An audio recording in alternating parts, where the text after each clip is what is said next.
I was standing by the dessert table when Chad Walker lifted his glass and said, with a crooked grin that carried over the clink of stemware and the soft hotel jazz, "She is basically mine at the office.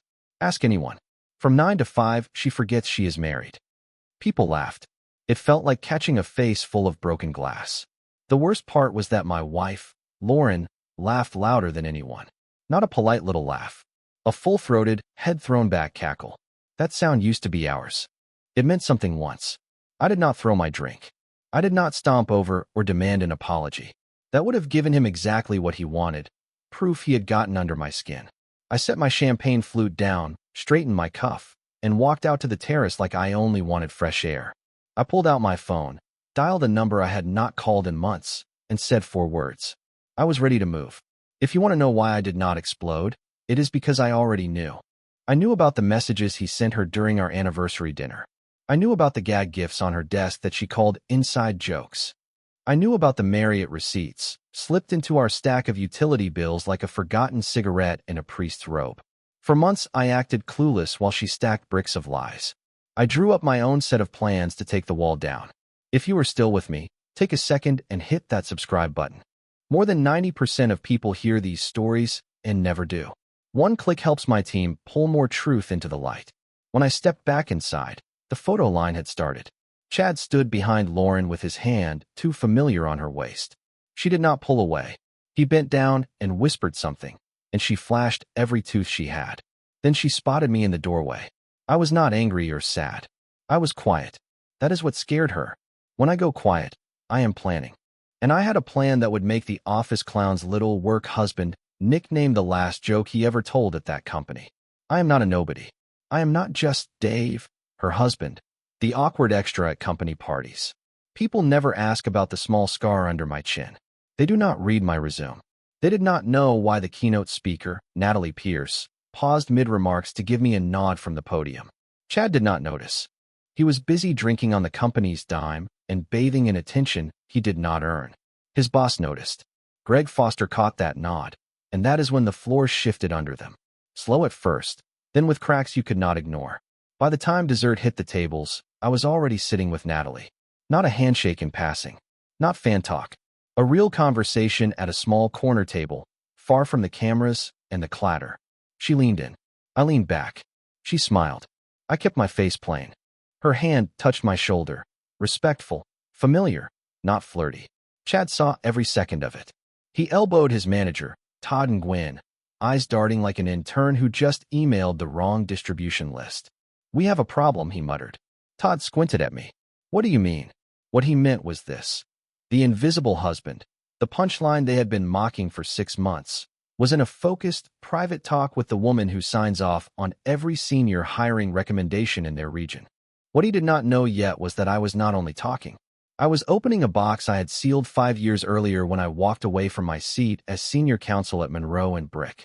I locked that part of my life, not because I was done with power, but because Lauren asked me to let her have the spotlight for a while. So I did.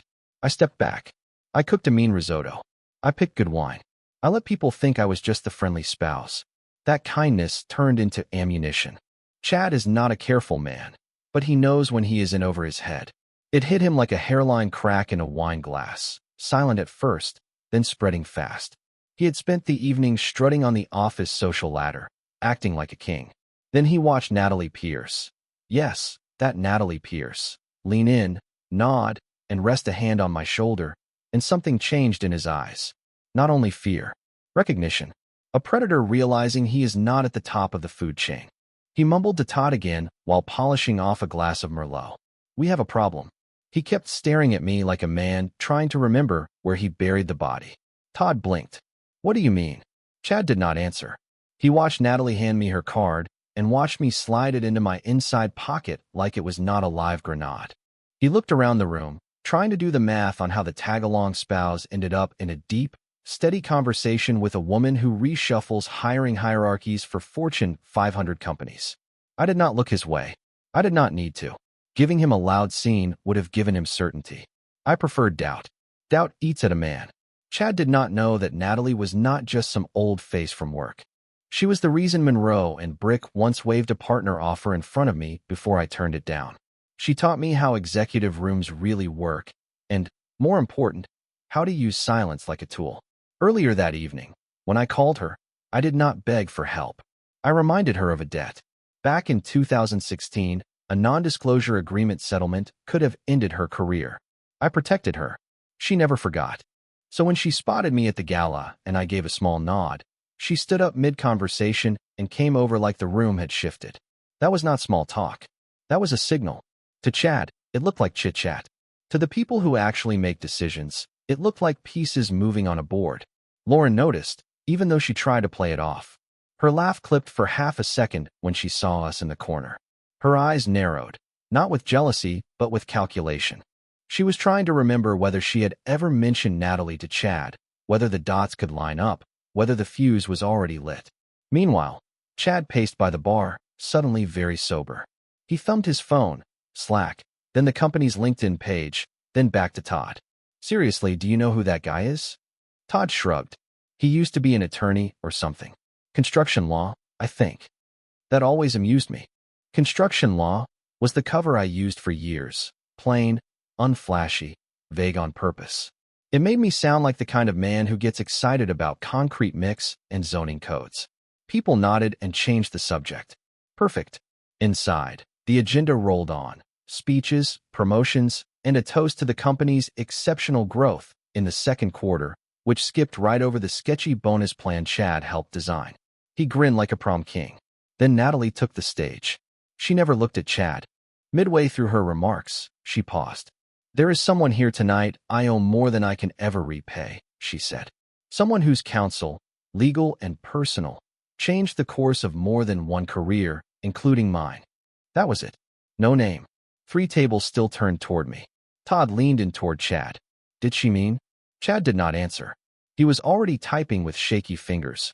Mark Evans Monroe and Brick. Search. Scroll. Search again. Our eyes met across the room. I gave him a tired, steady smile. Not a smirk. Not a challenge. The smile of a man who has already packed the parachute, checked the altimeter, and is waiting for the right second to open the door. They used to call me the ghost. Not to my face. Never. In Slack channels. Under their breath at the coffee machine. Over whiskey at hotel bars during offsites. Her husband is nice enough, Chad once joked. Probably stays home baking bread and writing gardening blogs. Another time he called me Mr. Houseplant, like I just sat in the window soaking up sun. Fine by me.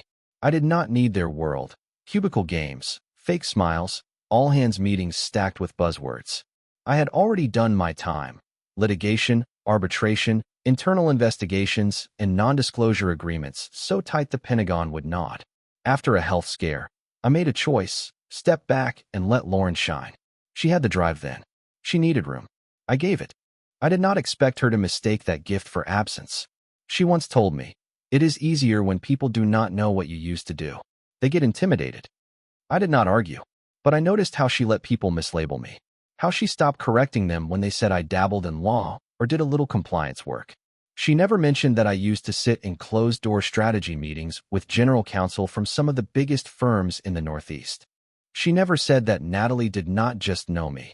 She mentored me, fought beside me, and once admitted I was the only reason she did not burn out. Tonight, that quiet ended. Chad's little throne was built on false safety. He thought I was harmless, set dressing for his flirting. Then he heard Natalie's careful thank you. Then he watched her eyes settle on me and stay. That safety turned to static. He kept searching, Mark Evans Monroe and Brick. Scroll, scroll, scroll. Then he found it. An old, cached page from a firm archive. A quote from Natalie Pierce. No one understands ethical litigation strategy like Mark Evans. He is the definition of quiet power. Quiet power. That line haunted Chad the rest of the night. Todd hovered behind him. What is it? Chad did not answer. He just kept scrolling. In the digital attic of old press releases and board filings, my name kept showing up, tied to compliance training manuals, executive policy frameworks, even a consulting white paper about the misuse of corporate expense accounts. He read that last one twice. I finished another glass of wine alone at the corner table and watched him.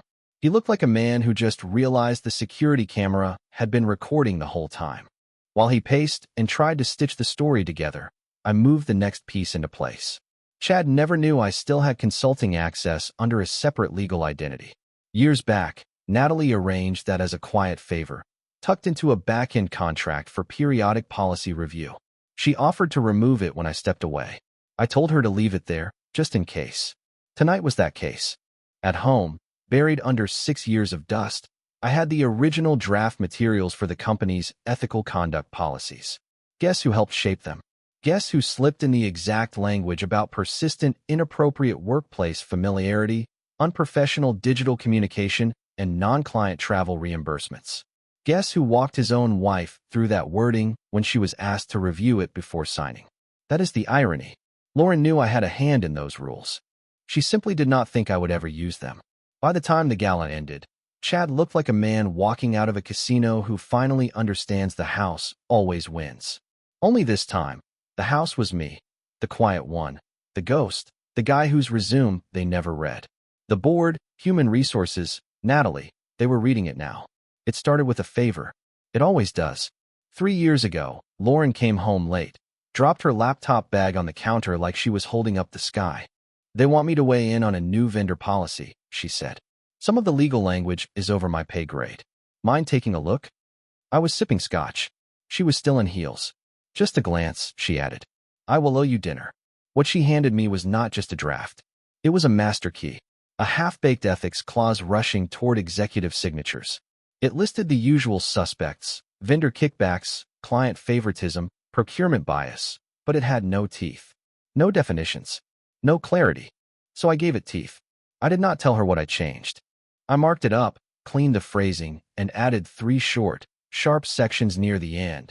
Paragraph 9 on workplace conduct with external stakeholders. Paragraph 10 on internal professional boundaries. Paragraph 11 on conduct that creates the appearance of impropriety, specifically non-client travel between employees of different rank without documented business need, and frequent personal messages on internal platforms unrelated to task completion.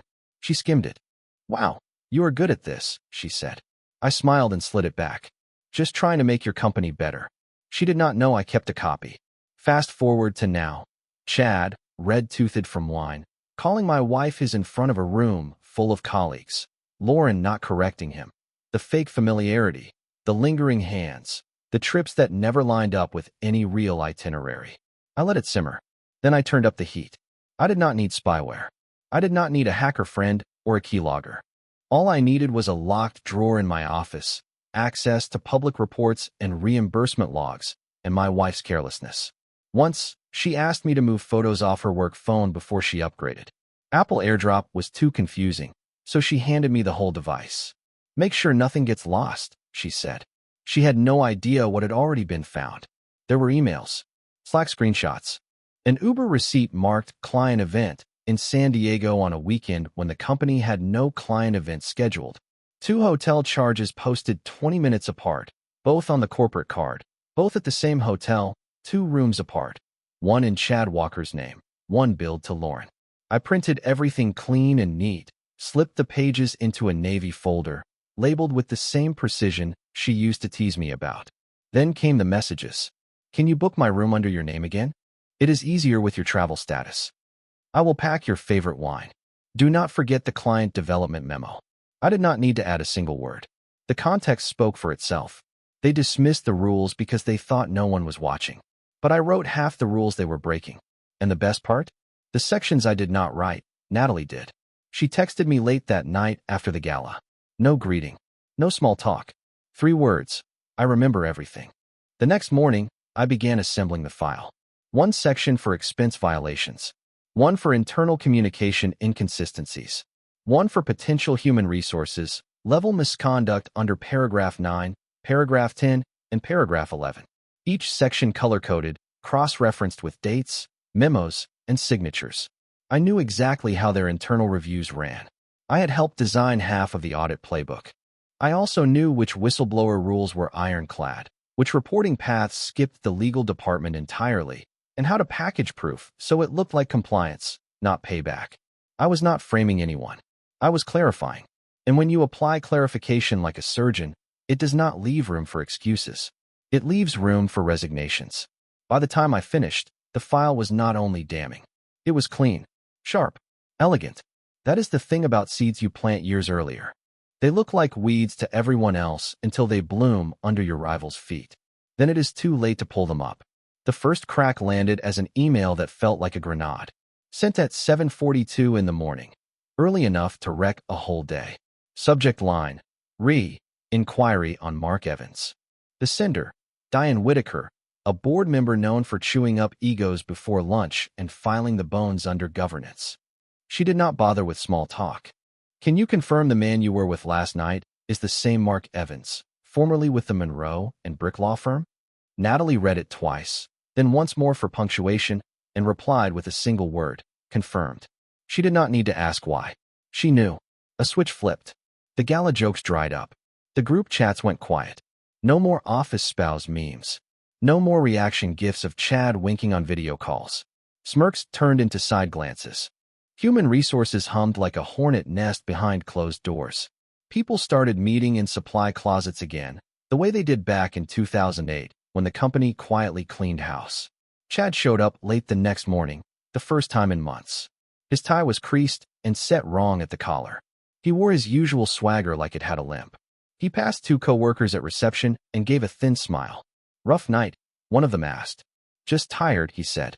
A lie. Truth was, his manager had called the night before. Short. Cold. Human Resources wants you at 9 in the morning. Do not be late. At 9 sharp, Chad stood outside the Human Resources conference room, stabbing at his phone like it might save him. No new messages from Lauren. No missed calls. No lifeline. He knocked. A pause. The door opened. The room was too bright. The chairs, too perfect. One woman from the legal team. Two from Human Resources. A fourth face he did not recognize. Outside counsel. The kind they bring in when every step needs to be by the book. No one offered coffee. On the table sat a sealed envelope with his name in bold. The header read, Pending Review, Interpersonal Misconduct Allegation. He opened it with a shaking hand. Inside, a list of flagged interactions, dates, screenshots from Slack, travel reimbursements, and a summary of ethics violations with several clauses highlighted and cross-referenced. One of them called out paragraph 10, Internal Professional Boundaries. He looked up. This is ridiculous. We were just friends. Everyone jokes. The attorney from legal cut him off. We are not debating facts or guilt today, Mr. Walker. This is formal notice. Your administrative access is suspended pending investigation. Please turn in your badge before you leave the building. I did not. He stopped himself. Did not what? She asked. Did not expense hotel rooms under false pretenses? Did not send flirtatious messages on a platform that is automatically archived? Did not behave inappropriately with a married colleague whose husband, as it happens, helped write the clause you were staring at? They did not need his confession. They had the receipts. And now they had the trigger. Chad went pale. His bravado leaked out of him like air from a torn mascot suit. He left without a word. Fast walk. Head down. People looked up as he passed, but no one spoke. Not in that hallway. Not when a man is walking the Green Mile and still pretending it is just a hallway. He pulled out his phone again and texted Lauren. Call me now. What is happening? I think it is bad. Really bad. No reply. Not then. Not 15 minutes later. Not by noon. Her phone was buzzing too, but not with his messages. A calendar invite lit the screen. Compliance review interview, Lauren Evans. The circle was closing. Her turn in the chair. She came home late. Not traffic was heavy late. Chosen late. The kind of late where you sit in the car and practice your lines. The door opened with a rehearsed sigh. Keys hit the bowl too loud. I sat at the kitchen table with the lights low and the same glass of scotch I had poured 2 hours earlier, still untouched. She stood there like a prosecutor about to give a closing argument. What did you do? She asked, voice sharp enough to cut glass. I did not move. I let the system you respect do the talking. Do not play games with me. I am not, I said. You already played them. I am letting the rules catch up. Her heels clicked across the tile like a metronome counting down to detonation. This is because of him, she hissed. Because of a few jokes. Are you really that insecure? She asked. There it was, the move cowards and manipulators love. Twist the frame. Shrink the target. Deny the obvious. Insecure, I repeated. That is a funny word coming from someone who built a career by standing close to power, then decided sleeping with a middle manager was an upgrade. That one landed. Her jaw tightened. You are paranoid, she shot back. You have always been jealous of my success. You could not stand that I had a life outside your shadow. I stood, walked to the desk, and opened the drawer. I took out the folder I had sealed earlier that day. No drama, no raised voice, just process. When I handed it to her, she held it like it might bite. What is this? Everything, I said. Inside were bank statements and copies of transfers showing I had been moving my income into separate accounts for 6 months. There was a notarized letter severing financial interdependence. Credit card statements showed 0 joint purchases for the last quarter. A quitclaim deed, already signed, released my interest in the house she loved to call her territory. On top sat a clean, dated letter. No heat in the language, only finality. This letter serves as formal notice of the dissolution of all shared financial obligations between myself, Mark Evans, and Lauren Evans, effective immediately. She finally opened the folder. Her face dropped, not from confusion, but recognition. The look of a magician realizing the crowd already knew the trick. You are leaving me, she whispered. No, I said with a quiet smile. I am stepping out of your way. You made it clear I was an accessory, a +1 at galas, a placeholder once your real life clocked out at 5. Now you get to see life without the placeholder. She gripped the counter until her knuckles went white. You are doing this now? When everything at work is falling apart. Especially now, I said. You tied your future to a man who cannot read policy fine print. That is not my problem. Her voice thinned. You cannot just walk away. I can, I said, and I am. But not before I make sure I am not collateral damage when this blows up. She sank into a chair with the folder open in her lap, turning each page like she was reading a book she did not write and hated the ending. Then, barely above a whisper, why did you not just talk to me? I looked at her for a long moment. Talk to you when you were laughing at jokes made at my expense? When your loyalty vanished the second someone made you feel seen in a conference room? I did not mean for this to happen, she said. No, I replied. You just did not care if it did. We sat in a long silence. The soft hum of the refrigerator and the shuffle of paper the only sounds, while she realized, slowly and completely, how much she had gambled away. I did not shout. I did not slam doors.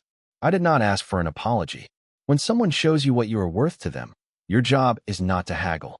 Your job is to leave the market. I had just made my last trade. The audit hit fast, faster than I expected. Human Resources called it a routine internal compliance check. Everybody knew the truth. It was a quiet purge in business suits. No cops. Only lawyers in press shirts asking questions like surgeons. Not to punish. To cut clean. They started with Chad. Of course they did. The first flare came from accounting. A string of expense reports over 6 months, each one labeling meals as client development. The same 3 clients were already marked inactive for that entire period. One dinner stood out, $312 for seafood in Chicago on a Saturday. The listed client was retired and living in Florida, nowhere near the conference that week. But you know who was in town? My wife. The real coffin nail came from photos. Not mine. Not screen grabs or security feeds. Just cheerful uploads from his co-workers on social media. Hashtags like #company_fam and #work hard play hard. With shots of Chad and Lauren standing a little too close. The kind of closeness Human Resources labels compromising optics. Then there were the comments from junior staff. When are these two getting a company-sponsored honeymoon? Just promote them both already. Clearly a power couple. And the one that burned. Still cannot believe her husband lets this happen. What a chump. That said everything they thought, and everything she had let them believe. Human Resources flagged it all. The dinners. The trips. The casual misconduct that had been hiding in plain sight. The next summons did not go to Chad. It went to her. The email hit at 11:12 in the morning. Subject line, compliance interview, attendance required. No friendly opener. No, just want to chat. A time. A room number. A reminder that legal would be present. She walked into that room in full armor. Pressed blouse, clipped hair, professional voice polished to a shine. But her posture told the truth. For the first time in years, she did not know which script to use. Human Resources did not start with accusations. That is not how it works. They showed patterns. Asked dates. Cross-checked conferences with her calendar. Asked why duplicate hotel rooms were booked under separate accounts. why her corporate travel card hit twice in the same place on weekends marked as personal. And then came the kicker. This is not only about Mr. Walker, the head of human resources said, turning a page like it was any other Tuesday. We are seeing discrepancies on your side as well. The room went still. I could hear Lauren's breath catch, barely there, but enough to tell them what they needed to know. She had hoped they would stop with him. She had hoped to play the helpful coworker who blurred a line or two, the victim of a charming manipulator. But paper does not lie. Digital signatures, co-signed dinners, late-night Slack threads that started with project notes and slid into inside jokes about hotel minibars. It was all there. She tried to explain. There was no intention to deceive. It was convenient. He offered to handle travel. Did you benefit personally from any of these arrangements? One of the lawyers asked, voice flat as a ruler. I did not think of it that way, she said. It did not matter how she thought of it. What she learned right there is that intent is not always the deciding factor. Perception is. And the perception now was simple. She was not next to the mess. She was the mess. 47 minutes later, she walked out. The hallway felt longer. The stairs turned unfriendly. No hello. No smile. The work wife, who used to hold court at happy hour, could not buy eye contact. And Chad still had not texted. Isolation does not crash in with sirens. It just settles, one missed meeting at a time, one unanswered email, one teammate suddenly too busy for lunch. I said nothing. She was finally living the feeling I had carried for months. And we were only halfway down the hill. The second the chief operating officer learned who I actually was, the whole building changed temperature. No slammed doors. No shouting. Just a deep, shared stillness, like everyone realized at once they had misread the board. It happened in a Tuesday executive meeting. Routine stuff. Forecasts, risk notes, the kind of metrics folks pretend to care about. Then Diane Whitaker, the same board member who had written to Natalie, lifted her tablet. Before we continue, she said, I want a clarification. Why was leadership not informed that the individual named in the ongoing misconduct review, Mark Evans, is married to Lauren Evans? Silence. The chief operating officer, Alan Mercer, blinked. Mark Evans as in Monroe and Brick. Diane nodded. Former senior counsel consultant. Also, one of the original legal architects of our internal compliance program. A heavier silence landed. Mercer scanned the table. Why did no one tell me that Mark Evans is her husband? Someone down the line, a junior from marketing, mumbled. He introduced himself as just Mark at the charity event. Said he used to work in construction law. Diane's look could have bent steel. Mercer leaned back and exhaled like a man who just discovered his office sits on a fault line. And no one thought to vet that. He did not wait for an answer. He turned to legal. I want a full review of every document linked to this situation. Tonight. I want the names of everyone who approved the last 3 expense reports for both employees. And I want to know why we are only now learning that the husband of a senior employee has been sitting on whistleblower-level evidence for months. Legal nodded. One of the partners already had a laptop open. Just like that, I went from that guy who shows up sometimes to a name no one wanted to say out loud. My resume, kept dusty on purpose, was getting read in boardrooms, line by line. Every firm I touched, every settlement I shaped, every clause I wrote. They saw something else, too. This was not tabloid revenge. I had not leaked photos. I did not post a rant.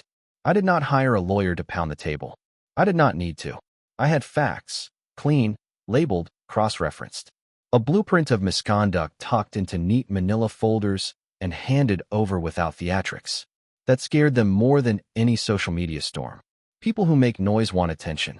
People who move in silence want outcomes. I wanted very specific outcomes. So when internal counsel reached out, off the record, to float informal mediation, I passed. Polite. Efficient. No heat.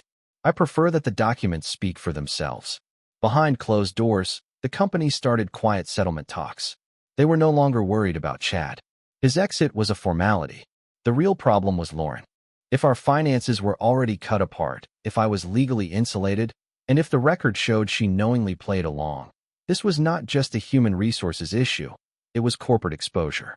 They did what scared companies do. They circled the wagons. Legal ran point. Public relations drafted just-in-case statements. And in low voices, the executives began asking the same question. And then came the kicker. How did we miss him? I heard someone ask later. The answer was simple. They never looked. They were too busy laughing at Chad's jokes, too busy acting like Lauren was untouchable, too busy writing me off as the tag-along husband with polite smiles and free time. Now I was not dismissed. I was feared, and fear in an executive suite is the only language that truly gets spoken. The boardroom felt colder than usual, not because of the air conditioning, though it was blasting, but because of the silence, thick, careful, surgical. It was the kind of quiet that tells you the decisions are already made and the rest is only paperwork. No one smiled. No one reached for small talk. Even the assistant dropped a tray of coffee by the door and vanished, like she did not want her fingerprints anywhere near this meeting. At the head of the table sat Alan Mercer, the chief operating officer. To his side were two outside compliance officers. Across from them, the legal team. Beside them, a chair left empty on purpose. Chad slipped in 7 minutes late. No tie. Jacket wrinkled. His hand shook a little when he set his phone face down on the table. "Thank you for joining us," Mercer said. Flat tone. No pleasantries. No handshakes. "I have reviewed the report," he continued, "including expense records, Slack logs, travel inconsistencies, and statements from multiple team members." Chad started to talk, but one glance from a legal advisor shut his mouth. "We are not here to debate facts," she said. The head of human resources slid a white envelope across the table toward him. "Your resignation, pre-drafted. There is a severance offer inside. Signing is voluntary, but refusal will trigger an immediate ethics board inquiry." He just stared at it, did not touch it. "Lauren," Mercer said next, eyes shifting across the table. She was already seated but looked like she might slide right out of the chair. No bright blazer tonight. No power move armor. No mascara. Just foundation and fear. "We are placing your title on administrative hold, effective immediately," he said. "Your team will report to Interim Director Morales until the review is complete. This is not negotiable." She did not nod. She did not argue. She stared at the table's shine like she hoped it would open and swallow her whole. I sat at the far end, not at the main table.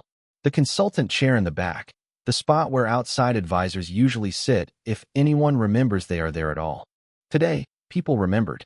Mercer looked straight at me, and for the first time in 3 years he addressed me in front of the full board. We should have paid more attention. I did not grin. I did not gloat. I met his eyes and said, calm and dry, "You are not the only ones who did not." That was the kill shot. Not a threat. Not a victory lap. Just a plain truth that landed harder than any accusation. Everyone in the room knew what I meant. Lauren had not paid attention either. Not to the man beside her. The man she left off invitations and out of conversations. She never noticed when the shared credit cards stopped syncing, when my name disappeared from her travel insurance, or when my LinkedIn profile quietly woke up after 5 silent years. She did not ask why I flew business class alone to New York last month, or why I came back with a fresh consulting agreement from Pierce Strategic Advisors, signed and sealed by Natalie Pierce herself. She did not see any of it until it was too late. Back at the table, Chad still had not signed. He searched the room for a lifeline. No one met his eyes. Not even Lauren. At last, with a twitch in his jaw, he picked up the pen and scrawled his name. He slid the papers back, stood, and walked out. The door clicked shut behind him. No outburst. No scene. His career already a quiet burn. Lauren did not move. I gathered my folder, gave one small nod, and left. Not a hero. Not a villain. Just the man nobody saw coming until the whole deck sat in his hands. The call came at 10:04 in the evening. "Lauren," mobile flashed on my screen. I let it ring until the very last second, and then I answered. I did not answer right away. Not because I was unsure, but because silence unsettles people like her. It makes them second-guess how much power they ever really had. "Mark," she said at last, just my name, like that could rewind a year of betrayal. Her voice was wrecked, like it had been wrestling with tears for hours. I said nothing. I let the quiet do its work. "I lost everything," she whispered. "Everything." I still waited. "My title is gone. They are putting me on formal leave. No pay. No exit package. Human Resources says the review could take months.